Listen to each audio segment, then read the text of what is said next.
a group of reform-minded lawmakers committed towards using the instrument of lawmaking to reform Nigeria and our political process. Constitutional and electoral reform has been a burning topic in Nigeria since independence from Britain in 1960. Over the past 50 years, the controversy has led to unrest and a deepening of religious and ethnic divides. We should not be afraid to meet and discuss our problems, challenges, fears, aspirations, and prospects as a people. We should not discuss in fear, and we should never fear to discuss. Today, we are taking a crucial step that will further strengthen our understanding, expand the frontiers of our inclusiveness, deepen our bond as one people under God, and build a strong support that will deepen our democracy and electoral system. We are once again at the threshold of history. History has presented us with the chance to redefine and redesign our political landscape in a direction that will strengthen the bonds of unity, enhance the processes of democratic consolidation, strengthen the structures so as to solidify those values that promote democracy, good governance, and good neighborliness, and open boundless opportunities for all Nigerians to be and to feel that they are part of the evolving political process and socio-economic advancement. This is equally in line with our realization that our current political arrangement has some identified distortion, defects, and limitations that call for urgent, focused, and realistic attention. Hence, this initiative on political and electoral reform. Our history as a nation shows very clearly that we have been through some difficult times. We have missed great opportunities. We as lawmakers of like minds and committed to the 10th House agenda of building a strong democracy that works for all using legislative instruments. And let us at this point appreciate our Speaker, Tajuddin Abbas, and his able Deputy Speaker Benjamin Carlo, for the commitment they have shown in keeping to their promises that they will work with all stakeholders towards strengthening of laws via constitutional amendment, which gave us the confidence to step forward with our own little contributions that, if considered, will help build a stronger Nigeria where justice, equity, and good governance shall reign supreme. It is our desire to notify the general public that as part of our firm commitment to see a new and working Nigeria, an effective and efficient nation where justice and equity reign supreme, we are a group of over 30 reform-minded lawmakers from different political parties who have come together and committed to ensuring a working Nigeria using legislative instruments within our power to ensure the reduction of cost of governance and campaigns, unite our country, ensure a seamless transition and continuity, uninterrupted development, justice, equity, and independence of INEC, including the efficient use of state resources, tackling of nepotism, and corruption in our electoral process. There is no doubt that our country is in desperate need of a long-lasting solution to our economic situation, insecurity, disunity, weak institutions, weak healthcare and education sector, and waste of state resources. We have now reached a critical phase where what is at stake is the very survival of Nigeria as one political and economic unit. We must rise to the challenge, and what we do with this opportunity given to us by our people matters a lot. We, the reformers, elected representatives of the people from different political parties and strong like minds, are committed on proving that we are fully capable of managing our affairs together as a nation. Hence, as the first step in our commitment, we are presenting to the public bills and proposals which we are pushing on the floor of the 10th Assembly. Most of them have gone through first reading. These bills will touch on every aspect of development in all sectors of our economy and well-being as a nation. These bills, which are 50 in numbers, most of them have gone through first reading. But today, we are starting with public unveiling of 6 of them, while the remaining will come in the weeks ahead. It ranges from governance, economic restructuring, security, justice sector reform, to social bills that will target unifying our nation and ensuring long-lasting peace and national cohesion. The reformers are cognizant of the fact that Nigeria in times past has deliberated on and accepted some of the proposals in the bills. We are presented in several reform processes, including the Ways Electoral Reform, nnamdikanu Electoral Reform, the Udoji Civil Service Reform, the Confab Report, the Obasanjo, Jonathan, IPOB and Abacha Reform effort, and several others. These works by eminent Nigerians, including lawmakers in the past, have been long abandoned despite the time and resources committed to them. It is time we revisited those reports, adopt some of the silent proposals, and adjust them to fit the current realities. Therefore, the bills presented today will address that proposal. On governance.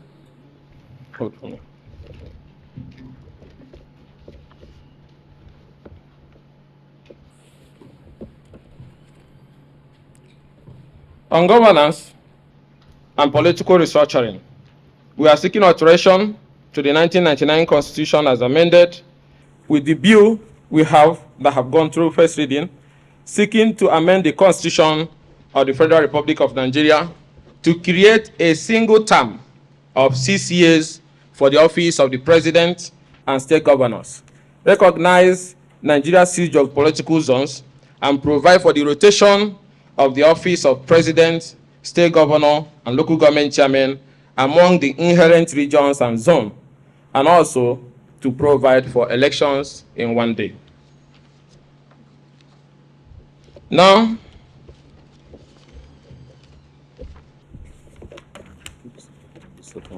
yeah.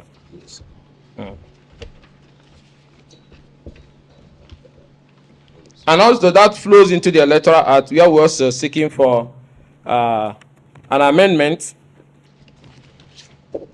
to provide that elections to the offices of the President, state governors, National Assembly, state houses of assembly, and FCT area council shall be conducted simultaneously on the same date, which is to be determined by INEC in consultation with the National Assembly. What we are seeking here is that instead of wasting money going for elections from one Saturday to another, that the country can gain more if all elections are held in one day. The advantage in this is that there's going to be high turnout of voters on election day. There's going to be high level of vigilance from voters. And once the first result is announced at the lower level of the elections, the accreditation remains the same and cannot change by the time you get to the presidency. So single day election will save us resources, will bring more participation, and will ensure the credibility of the electoral process. Also,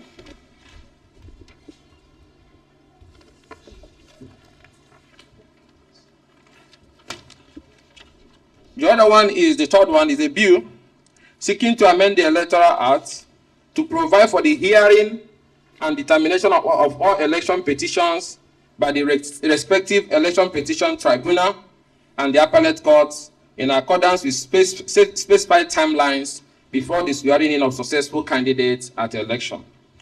And also a 14 days deadline for issuance of CTC of election materials to petitioners after the announcement of the result. And we're also pushing for a 1-year imprisonment for non-compliance against the reg or any concerned electoral officer, plus 7 years imprisonment without option of a fine for any returning officer who declares a false result not uploaded to the server or via the INEC electronic transmission devices, including result that the accreditation figures didn't tally with the number of votes cast. Also included in our proposal is conclusion of all pre-election matters 30 days before the date of election. It's important that we solve this once and for all, that election cannot hold and people are still in court battling over who is the candidate the people voted for. Voters must have the power to know who they are voting for. Hence, pre-election matters must be concluded before we go into voting. Now, it's also important that those who lost the election as a result of false declaration by an electoral officer can now, under the new proposal, have a right to bring an action personally against that electoral officer who violated the Electoral Act in damages and in prosecution.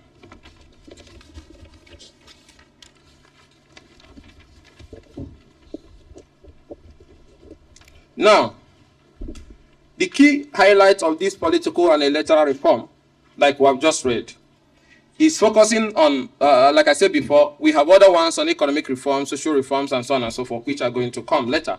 But we're taking off with this, is that this energy we spend in battling over which of the zones should produce, issues of inclusion and so on and so forth, and the attendant costs can be waived if we all agree that power should rotate between North and the South and among the six geopolitical zones. And also, the amount of money and distraction that goes into seeking for second term, and how politicians, because they want to get a second term, will not be concentrating much on what they are supposed to do. We now said, let's have a 6-year single term so that once you're elected, you know that you have a mandate to run for 6 years without fearing anybody or anything, as long as you're in line with the provision of the law. And that also goes with ensuring that the electoral process is credible, with all elections holding in a single day. And then one will say, if we say it's a 6-year single term, what if the president dies? And then are we going to have a repeat of what happened in the time of Jonathan, when another person comes from another zone and he might distort that zoning arrangement? We have put provisions in place to ensure that when we say it's 6-year single term for a particular zone, it remains 6 years and it can never change. And that is why the bill is now proposing for the position of 2 vice presidents. One will be a vice president for succession, which will come from the same zone with the president, and the other one will be vice president administration from the other part of the country. And what that means is that in the event of death of the president or impeachment of the president, the second vice president succession assumes office immediately and completes the remainder of that time and cannot seek any election. With that, if it is the turn of the North or the East and they have 6 years, that 6 years will remain 6 years and it will not change, because even if it's impeached or even if the president dies, the second vice president succession will be sworn in immediately to complete the remainder of that time.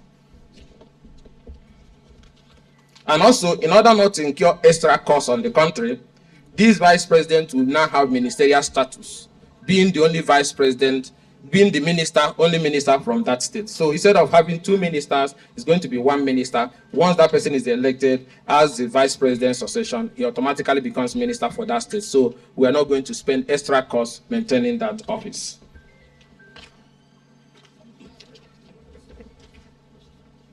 And also, the issue of financial autonomy and accountability of local government is also to ensure that that is equally in place. That we also have the bill also.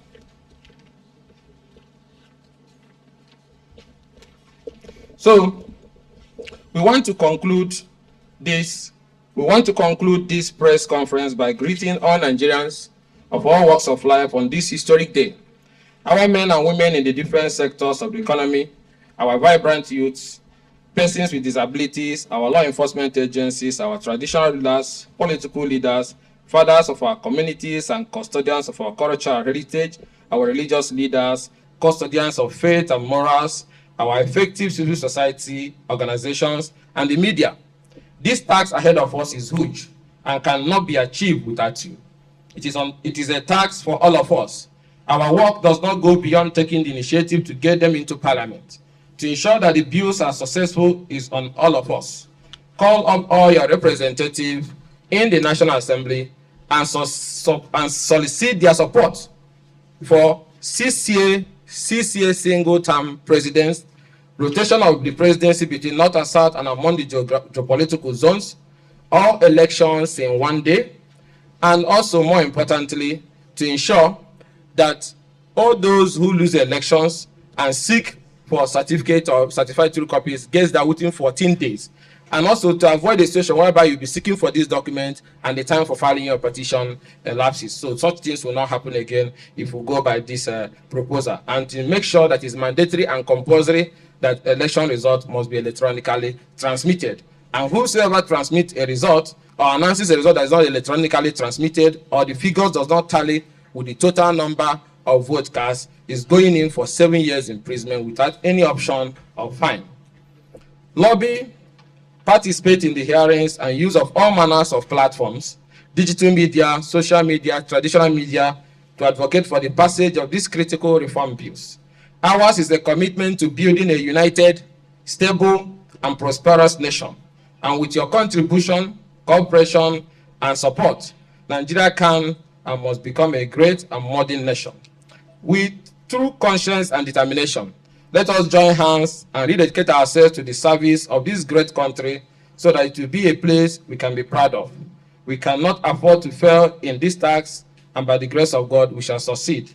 We ultimately thank our fellow members of the Federal House of Representatives, the 10th House, the People's House, and more importantly, the leadership of the House, led by our able Speaker, Tajuddin Abbas, Eyan Zazu, and Benjamin Okezekali, Deputy Speaker, Otabiri Bende, for the focused leadership and for a well-researched and strategic legislative agenda that have inspired us today, even as we further seek their support in ensuring we achieve our common prosperity. We salute the Speaker for constituting the Constitutional Amendment Committee chaired by the Deputy Speaker, who has the great capacity required in delivering the task ahead. We have confidence in them and our colleagues that our proposal will be supported. May God bless our country and may God bless you all. Thank you. And at this juncture, let me invite my brothers to make their brief comments. Thank you. Who's going first? Thank you very much, gentlemen of the press, my wonderful colleagues. You all will agree with us that our proposal is based on very detailed research in attempting to cure defects that we all are very much aware of. Like we often say, a law is like a living thing. It could die, it could be sick. And in appreciating the fact that these laws requiring amendments are obviously sick and requires medication, we will not pretend not to have known the several agitations over time of where the presidency should go. When it goes north, those in the south will begin to clamor. The next will be our turn. And in most cases, people don't get the turns because they just wish it's their turn.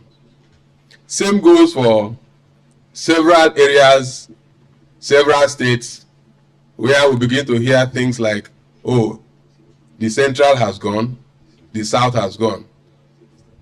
A certain people might be disadvantaged. But if we cure these defects with these amendments, everybody would be guaranteed that sometime you will have the opportunity, and that will bond us the more. We're also aware of a certain declaration that was made in Adamawa State, I guess. If we had this form of legislation, that would never have taken place. We know the danger that it threw up if that situation was not managed properly. Adamawa State could have had a lot of crisis because of that declaration. We are also aware of complaints by legal experts representing interests at the various tribunals that they approach the election management body and they've always refused or delayed or even denied giving them materials that they require to prove their cases. Having gone through all of this, there is that desire, there is the need to collectively seek how to resolve the issues. And you cannot resolve them except we confront these laws like we are doing today. We have not said that what we are telling Nigerians should just be taken as is. We all have the opportunity to further help in refining, in distilling the final product to guarantee that what we will have would lead to economic prosperity, political stability, and the greater security and inclusiveness of all of us. You also will agree that at different times our interests could differ. Some persons would want to travel home because they have a candidate who wants to contest for probably the House of Assembly. and the other elections won't have anything to do with them. They don't bother. So if you aggregate diverse interests, you would find out that voter turnout would definitely improve. A greater number of people will now participate in determining who takes the lead, who takes charge of our affairs. And if the elections are conducted in one day, the advantage is that we will save a whole lot of resources that will be channeled to development. There are sectors in this country whose budgetary allocations are probably a little less than 200 billion naira. And in an election year, you find us budgeting over 400 billion just for elections. And if you split it, probably 60-40, you will have over 200 billion that a certain sector would have needed to perfect their development for that year. So if elections are conducted in one day, you would save a whole lot of resources. Putting this together, I believe that as seated, you will become apostles, you become advocates for these amendments, supporting the group of 35 lawmakers who have taken up this challenge. I want to thank all of us, believing that our appeal for support is taken. Various media houses will take on this discourse, take on this debate, take on this advocacy. At the end of the day, what we'll have will be the overall interest and benefit of Nigerians. Thank you, ladies and gentlemen, the press. I remain Honorable Dr. Midala Usman Balami. I represent Askira Uba, Howell Federal Constituency from Borno State. Thank you. Just to add to what my colleagues have already said, if you look at the bill we seek to pass, the bill summarizes unity. It talks also about peace and stability of Nigeria. We believe that for any development to happen, we must be united in Nigeria, and Nigeria must be peaceful. And it is on this purpose that we look at it that coming up with a single term, most especially looking at a rotation from the south and from the northern part of Nigeria, it can provide some stability to Nigeria, and we'll be able to work together to enhance development. You will agree with me that we have a lot of young people that have gone through difficulties, schools, and now we have bulk of number of unemployed young people that are out there. We have human potentials in Nigeria. We must harness these potentials. The world is ruled by ideas, and these ideas, we must be able to harness these ideas to be able to trigger and facilitate the development of Nigeria. And that is exactly what we want to tap. We want to ensure that all potential of young people is utilized. That is by providing opportunity for a rotation from the presidency to the governorship and to local government election. Given this full participation, you will understand that people will have roles to play at different levels, and Nigeria will be better off. We cannot continue to do the same thing over and over and expect different results. And that is why you will see these committed reformers are here to say, let's think differently. Let's do things differently and ensure that Nigeria have a choice. Nigeria have something to say, this is working, this we need to alter it, and we must work together as a team, united, peacefully, and ensure that Nigeria develop. Thank you.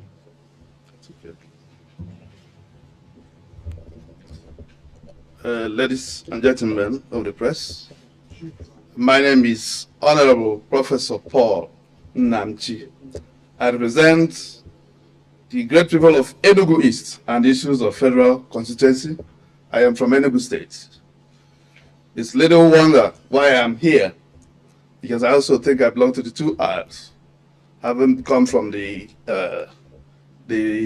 academics into this the National Assembly, I also want to tell that what we are here doing is to tell the world that our economy, our progress, our good governance is tied to good and effective and transparent election. If we don't have good election, there's no way you can give what you don't have. If you come by bad election, you give us bad election because you want to sustain what you come in with. The people of the country are tired of the vicious circle. Every year electoral reform, and we have reformed nothing. We want to focus on the outcome now, and also the process. But also to get a good outcome, you have to have a good process. In this case, we want the election to be held the same day. That is one. And the second one is that over-focus, overindulgence in re-election campaign has dealt a large blow to the country, where every day, every time one is elected, he leaves governance and move on to politicking from the first day. And you find out that what we do is vicious circle with governance, where people continue to do things that they will look at as what they will show as a scorecard for another election, not actually a long-term plan for people-oriented projects that will grow our economy and the others. What they do, what that entails, is that our people will now focus on legacies, not re-election.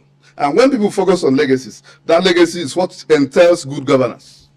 If you don't have, you are now focused on not who comes after you or not you coming back, but what you leave on ground for the people and for the unborn child.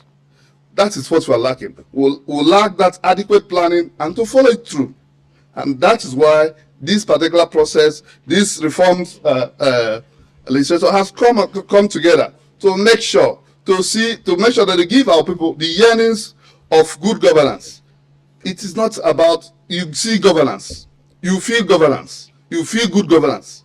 When it's not there, it's not there. When it's there, it is there. There is no gain saying that our constitution needs amendment.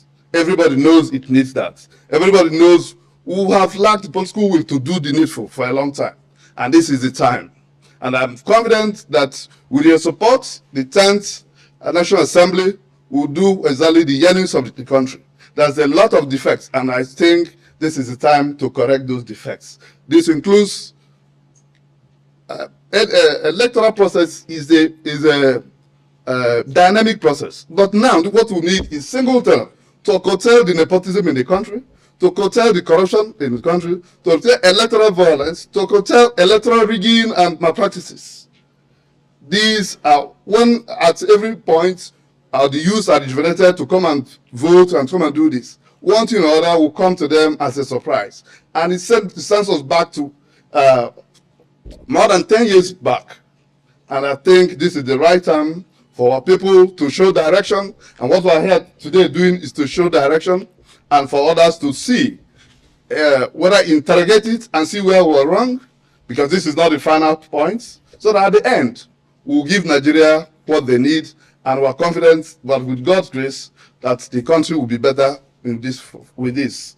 Thank you so much.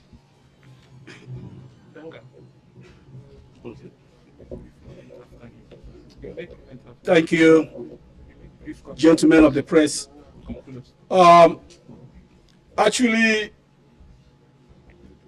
if you look at what's happening today, it is bringing Nigeria closer to being what Nigeria should be. By the way, my name is Honorable Attorney Matthew Nwogu.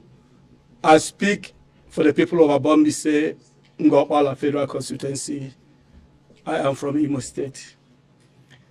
Now, why has it taken us so long to come to this point? It is simply because when you recycle, at a point, the products can never be useful anymore. You have to throw them away and bring in new products. That is why if you are involved in recycling, at a point you don't need those products anymore. Nigeria needs a total holistic change in terms of our electoral process. My colleagues have enumerated many of the reasons why we are doing what we are doing. But most importantly, if one is elected and he knows that he has a term of 6 years, he will perform for the 6 years because he'll be interested in his legacy. But these elections every 4 years makes it difficult for people. They perform for 2 or 3 years, believing that we have this thinking span that says, okay, he has performed. Then the next 4 years, they do whatever they want to do and go because you have already elected them. But if we make it a 6-term, single term, people will start working from the first day until their last day.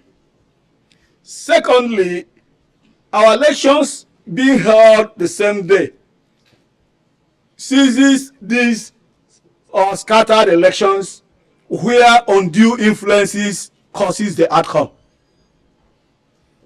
In most elections that are scattered, the government in power carries the day. So we must come to a conclusion how everybody will be brought back to the table. All these scattered elections brought back, Nigerian elections held the same day.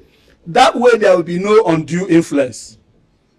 People are no longer voting people of their choice. Those in power now carry the elections the way they want, simply because the challenges are there, but they are in charge of the security and other apparatus of the electoral process. That is the more reason why we must bring this thing to the table. Let Nigeria begin to behave like those countries that are democratic. If there are going to be scattered elections, let it be as a result of impeachment or death, but not because an electoral umpire or the court ruled that you are the governor on this particular day. From that particular day, you are sworn in. And then they will discount the number of days that the election was held. So your term starts running from that day. What that means is that if you are in power, you control the state. So we believe that when we all join together, that's why we are seeking your help here, and begin to bring things to the table. Nigerians will know that, yes, there's better ways to do things. I really appreciate the number I'm seeing here today covering this, and I believe with your help, Nigeria will be a better place to live. Thank you very much.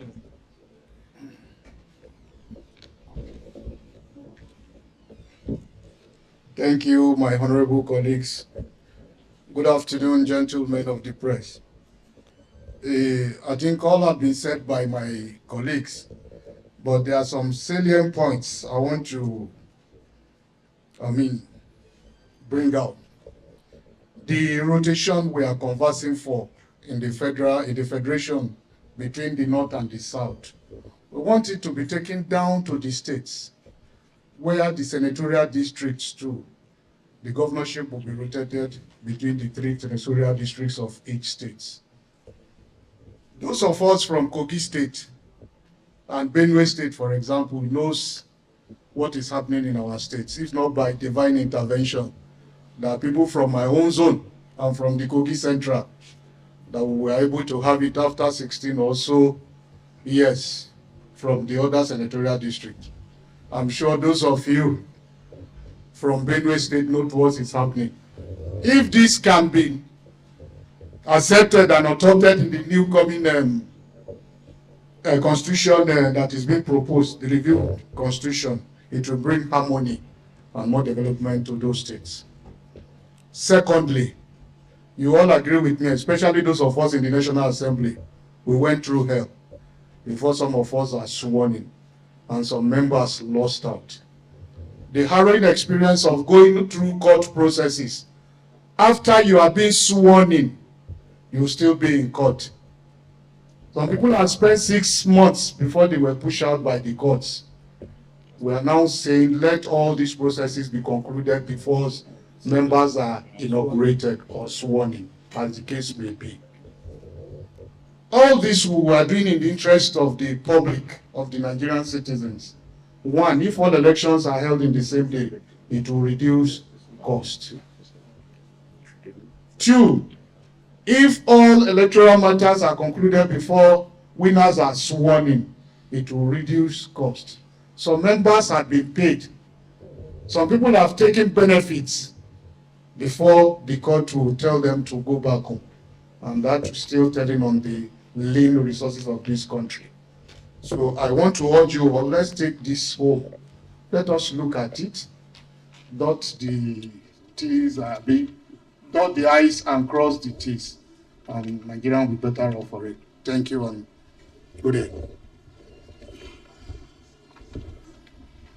Thank you, gentlemen of the press. And let me thank in a special way our colleagues who represented the other 35 members of our like minds here.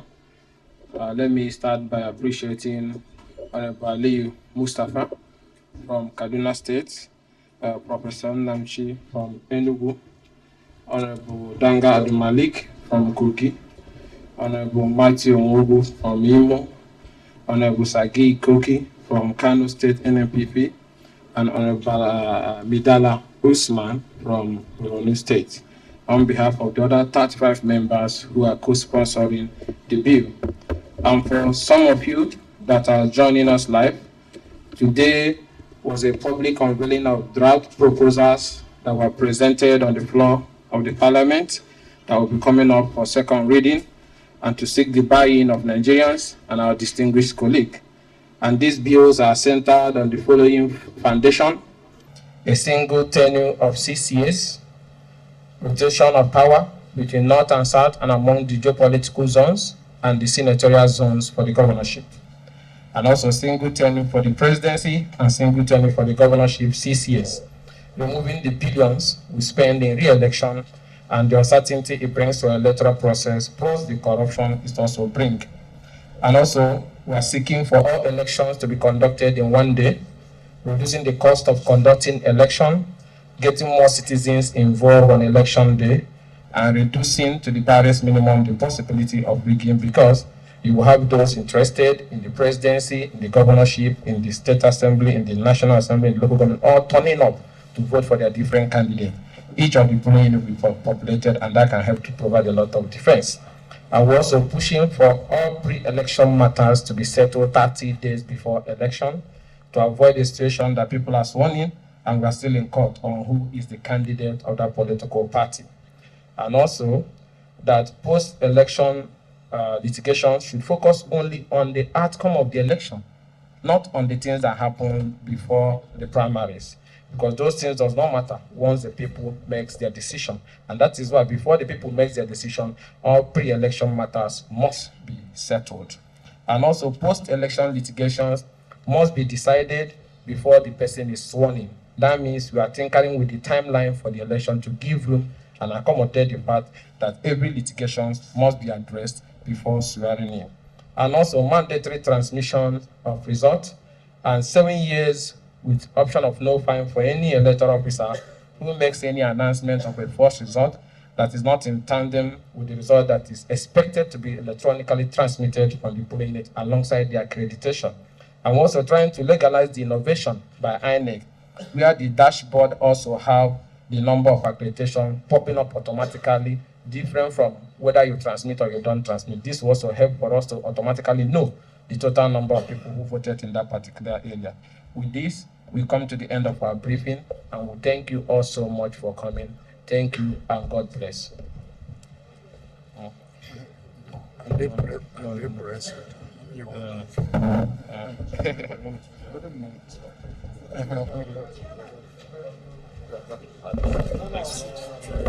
No.